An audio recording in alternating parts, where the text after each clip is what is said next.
Welcome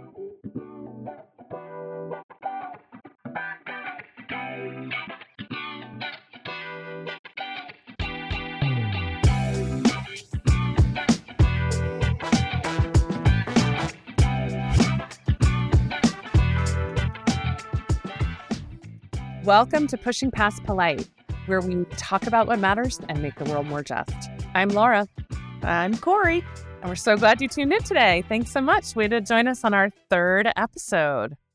Can you believe it? We're really doing this. This is a thing. This is a thing. So this year we both played fantasy football and we sucked at it. We didn't start out both sucking, but it went downhill quickly. Yeah, in fact, for playoffs, they eliminate the bottom two teams. And I don't know if that's always just the bottom two or if it's just because there were 10 and there's only 8 spots. But we were numbers 9 and 10, respectively. Yeah. So, yeah. But you know what? We were in good company. Yes, we were. I don't need your playoffs. You can take that. I don't need your playoffs. Now, you might say, I thought you said you were going to talk about what matters and we're talking about fantasy football. And I hear you, and I feel that in my soul because this is not my jam. I literally did it because I don't do pro sports. And we work in a place with lots of researchers who I didn't think were that into pro sports. Some of them were. They really were. There was some lit trash talk. So there are a lot of people that we work with that are into their teams. Yes. Like during the basketball season, college basketball especially, you know, there's like the tournament. Yep. Brackets. Round, the brackets and the whole wheel, all that goes on. Yeah. So when someone who looks a lot like me said, I can't wait to organize a fantasy football league, I was like, well, maybe I could do it too. And so I literally did as little as possible. I said, one of the options was to have the computer pick your team. And so I did. It was completely automated. And I made the false assumption that that's all I had to do all season was say, I want to play and let the computer do it. I was wrong. I learned really quickly that there's a such thing as bye weeks and you have to rotate players. And sometimes real life people get injured and you have to pick a new person. It became a little too much for me to remember every week. It was another chore. So I very quickly went from I got this to I don't got this. And that's why I've never really been into fantasy. Even when I used to be so super into football. Mm-hmm.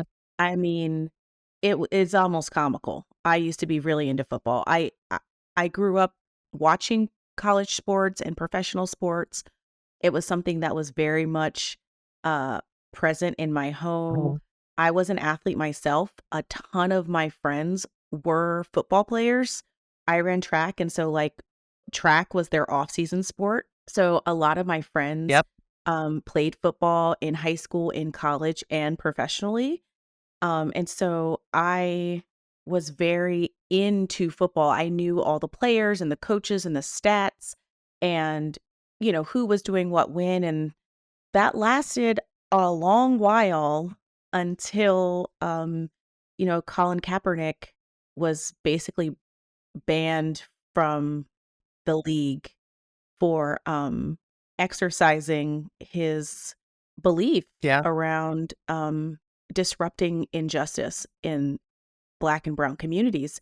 And so I stopped watching after that because I was just like, wow, the fact that an entire organization, like an entire league, which is a collection of organizations, can so easily just kind of dismiss and isolate and attempt to silence someone was very disheartening for me in how I perceived football and those organizations and those people to be, who I perceived them to be.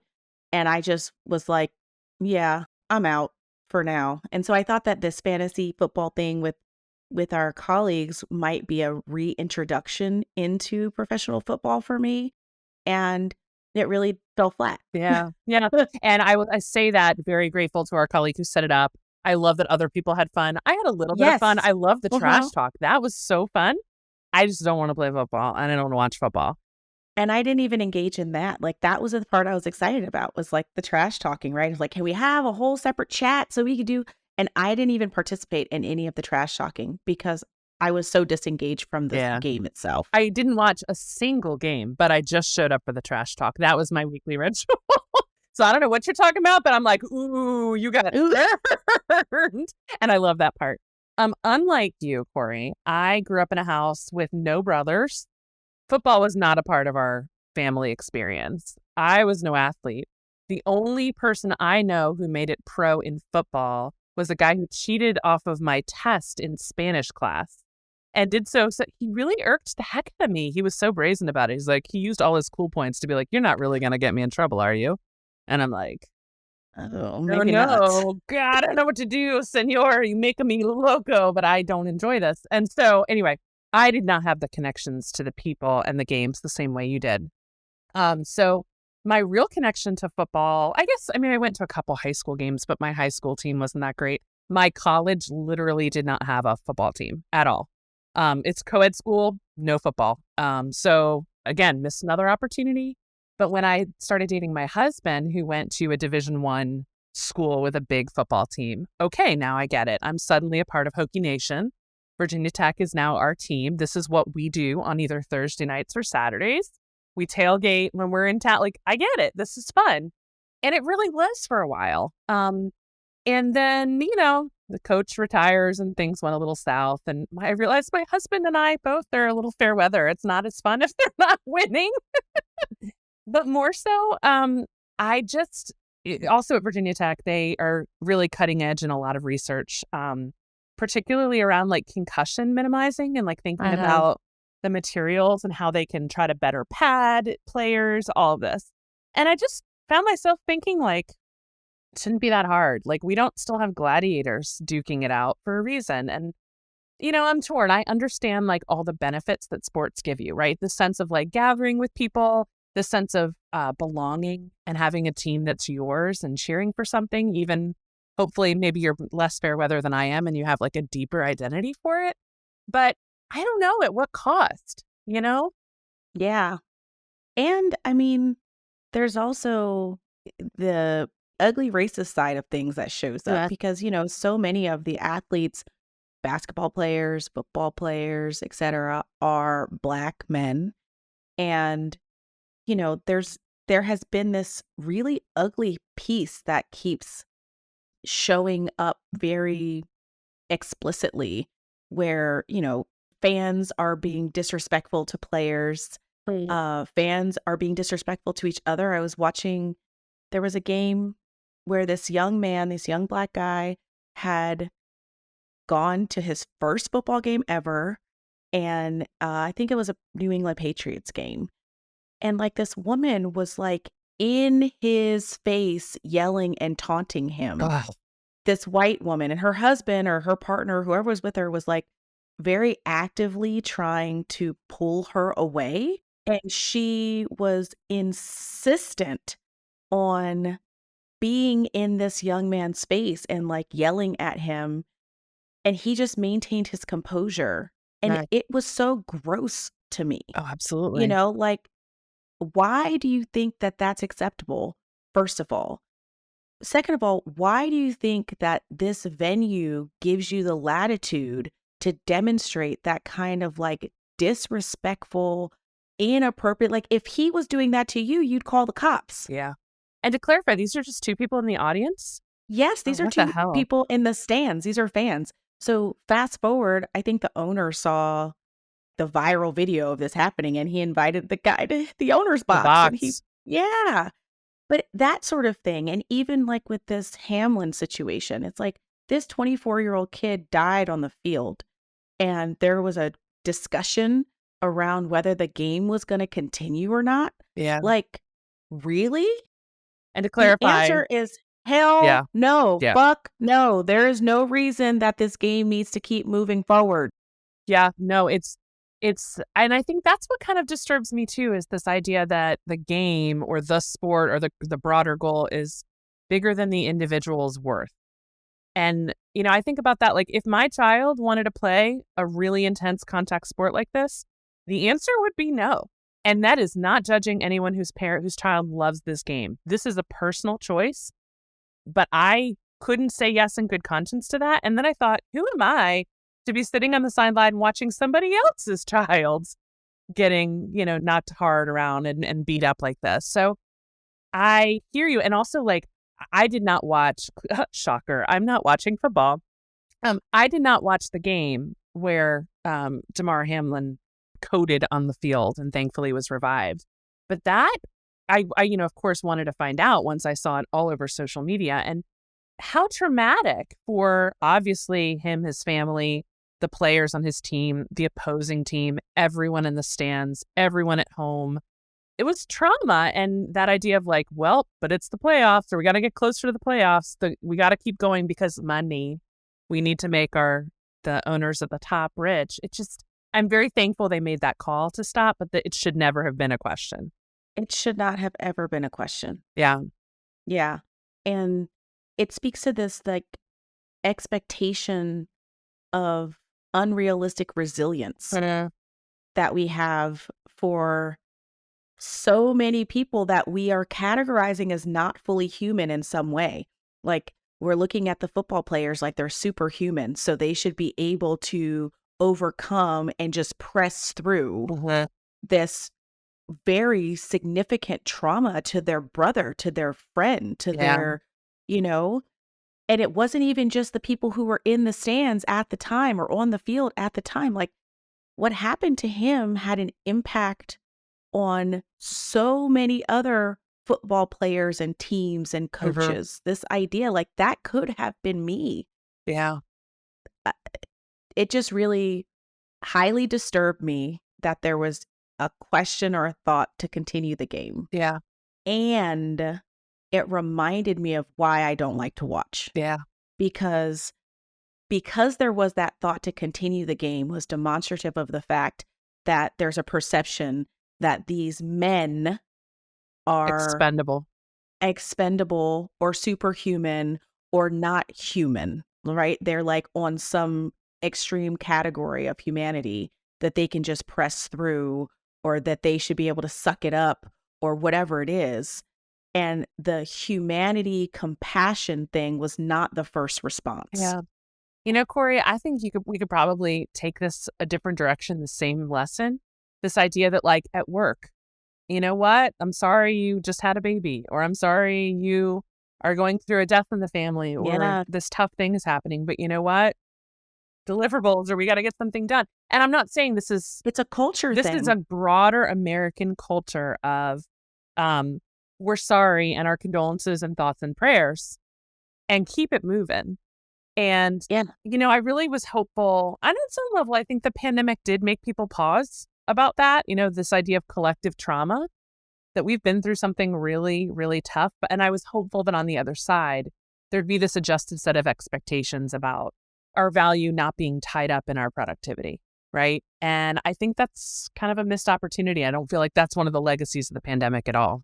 Well, and I think in some spaces that is, but not in the space that we work in, and not in some other, there has been so much movement of people in terms of, even think about some of our colleagues leaving just to like go travel and explore, not leaving work to have another job, but leaving because that's what they need to do.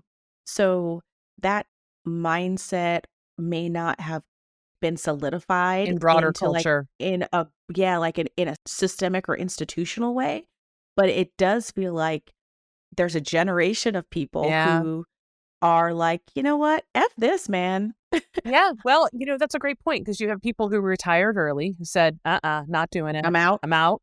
You have people who said, well, the Great Resignation. Thank you. I'm like, not recession. What is it? The Great Resignation. And people saying this is not worth it, or this is not the work I want to be doing. And I mean, people full-blown career changing. Yes. Actually, I am going to go to medical school. Why not? Yep. Well, a friend of mine is getting her PhD and she's 70-something years old, because why not? Yes. Yeah. It's, this idea that if you're in a situation where you feel like it's not working for you, to remove yourself. And that's why we left the NFL. I'm just kidding. That's not Right. exactly a good bow to tie on that. But no, that's a great broader point that we, while maybe broader culture hasn't fully caught up yet, that there's this movement, this undercurrent of, life is precious, time is precious, Uh-huh. and you need to find your joy, and you need to be in a place where you're valued, whether that be at work, in relationships, any of that. Yeah. Yeah. How do we tie that back to the NFL? I took us here. Well, I mean, I feel like the big message is that as a culture, in an American culture, we have things backwards. We are not compassion, inclusion, acceptance is not It's not our first what we value. not our first. That's not what we lead with, No, right? no. We lead with money and power and tolerance, Ooh, if that. if that, right?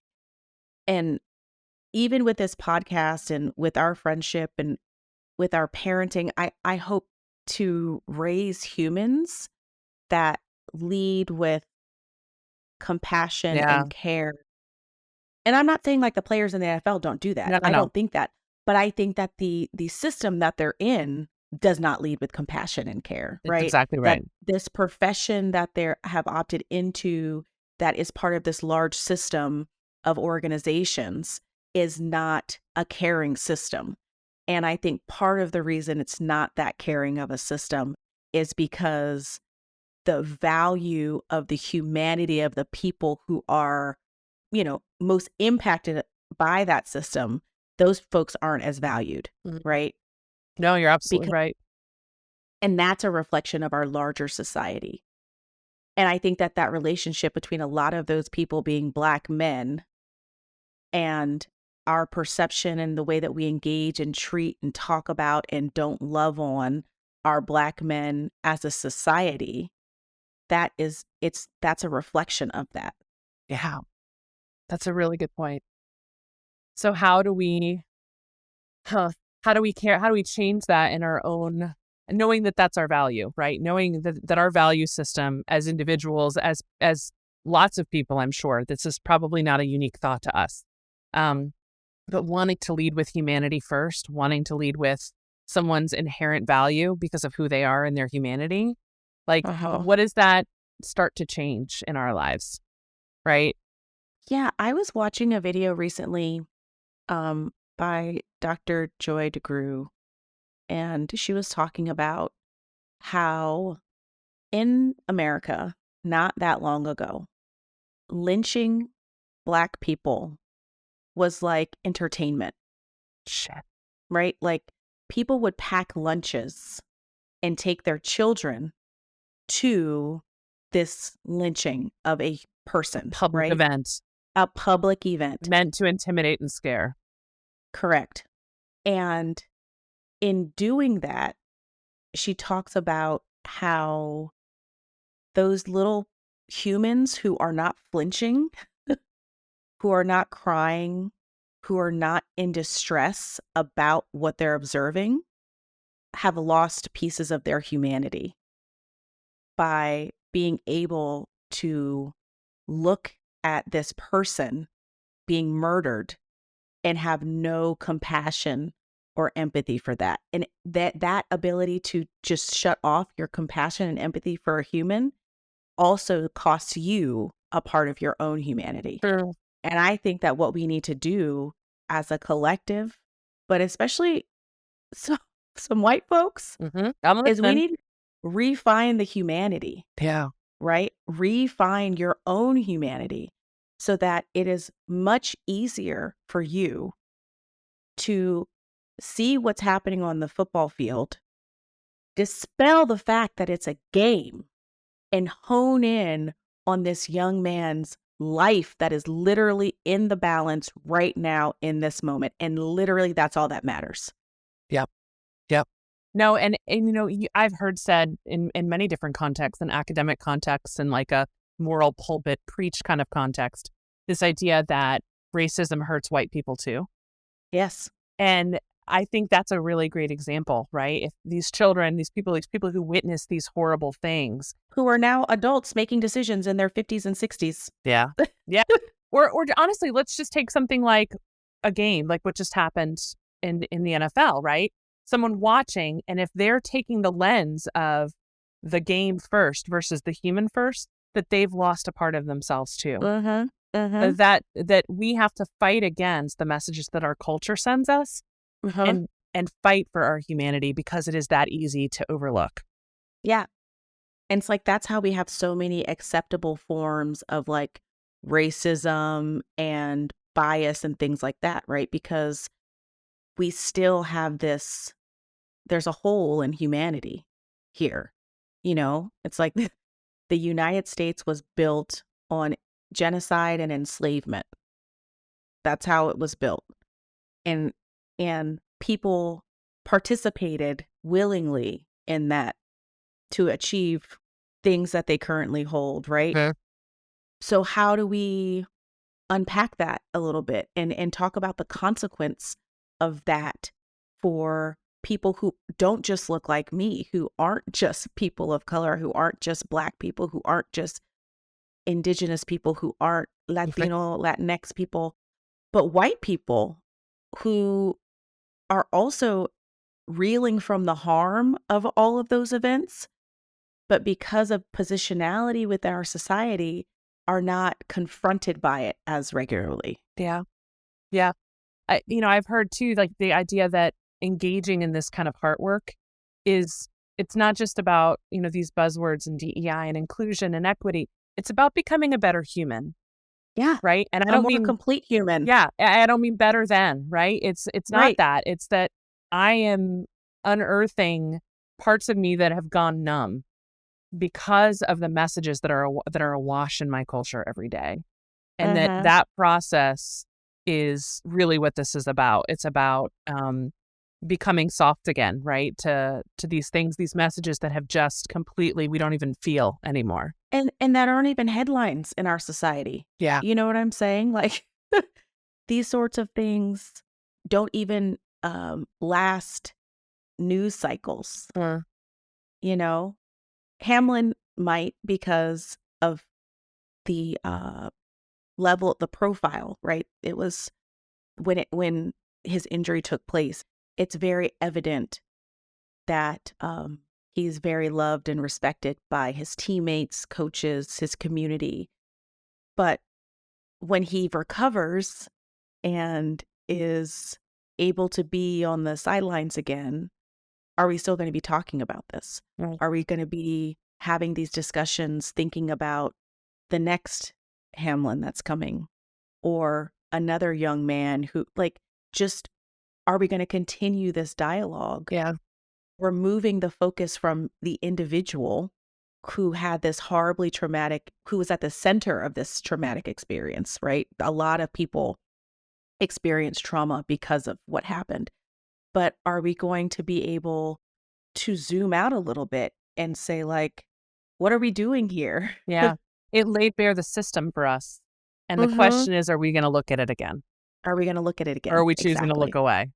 Exactly. Because of the game and the entertainment aspect and the playoffs. Yeah. Yeah. May we not look away. Maybe not look away. I love that. Well, I'm sorry that our fantasy football season was a flop.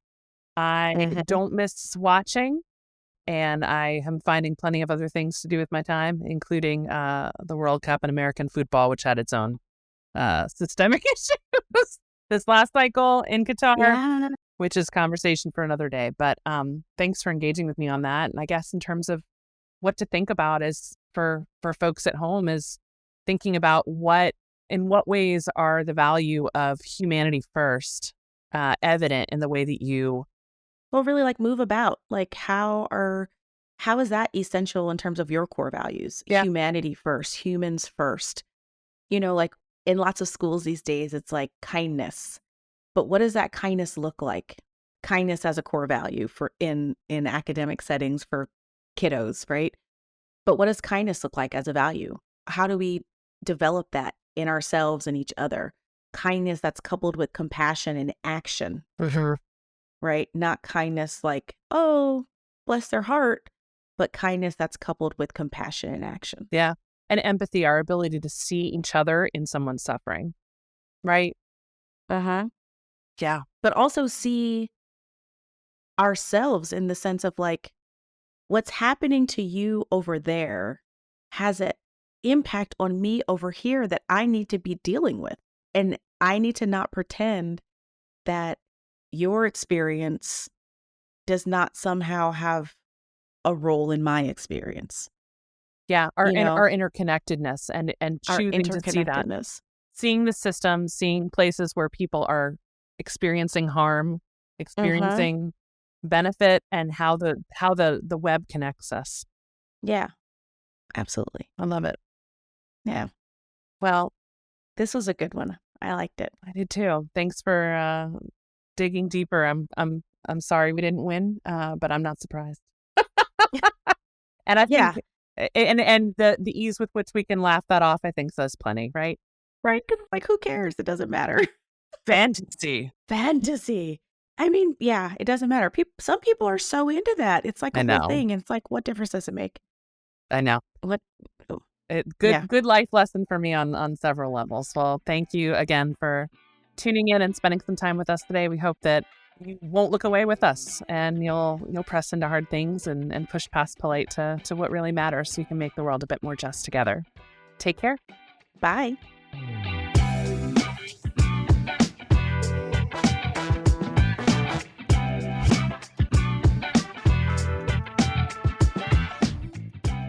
Thank you so much for listening. We encourage you to go deeper in your trusted spaces or cultivate new spaces that foster meaningful connection. Please follow us on social media to keep the conversation going. We are at Pushing Past Polite on Instagram and Facebook, and Push Past Polite on Twitter. Pushing Past Polite is an independent podcast with Kori and Laura from Just Educators. Our cover art was designed by Rachel Welsh DeIga of DeIga Designs, and our audio is produced by Keith at Headset Media. Until next time, don't get stuck talking about the weather. Have conversations that matter and make your world a bit more just.